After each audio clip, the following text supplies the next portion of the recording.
আপোনালোকে এটা কথা গম পায় যে গাহৰিৰ উৎপাদন অসমত ব্যাপকভাৱে বাঢ়ি আহিব ধৰিছে আৰু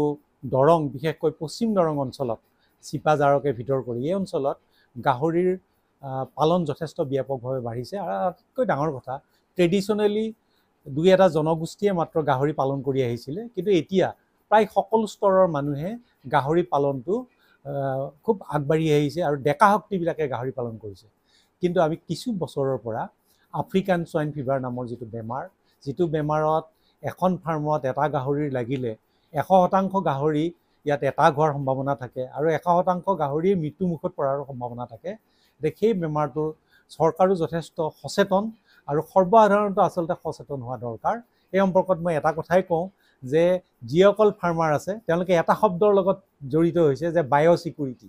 বায়'চিকিউৰিটি মানেনো কি আপোনাৰ ফাৰ্মলৈ যিবিলাক মানুহ আহ যাহ কৰে সেইবিলাকে আচলতে এই বেমাৰৰ বীজাণুটো লৈ অহাৰ সম্ভাৱনাটো বেছি থাকে যিসকল মানুহে গাহৰি কিনিবলৈ আপোনাৰ তাত আহে তেওঁলোকে বিভিন্ন গাহৰি পামলৈকে যায় আৰু তাৰ পৰা তেওঁলোকে গাহৰি আপোনাৰ পামত যেতিয়া কিনিবলৈ আহে তেওঁলোকে বেমাৰটোও লগত লৈ আহে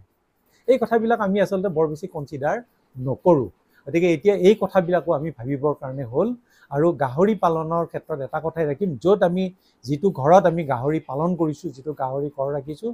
তাৰ এটা যথেষ্ট ডাঙৰ এটা ব্যাসাৰ্ধলৈকে আমি কোনো মানুহৰ এণ্ট্ৰি তাতে হ'বলৈ নিদিওঁ আপুনি এযোৰ চেণ্ডেল বা এযোৰ জোতা সুকীয়াকৈ ৰাখক এযোৰ কাপোৰ আপুনি সুকীয়াকৈ ৰাখক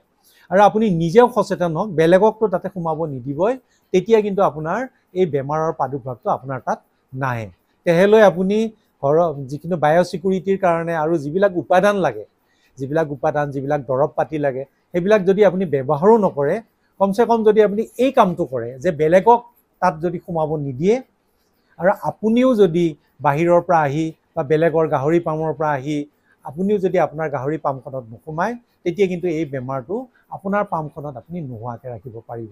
এই কথাটো কিন্তু আপোনালোকে চবে মনত ৰাখিব আৰু সেইকাৰণেই মই এই সৰু ভিডিঅ'টো আপোনালোকৰ কাৰণে আজি বনাইছোঁ ধন্যবাদ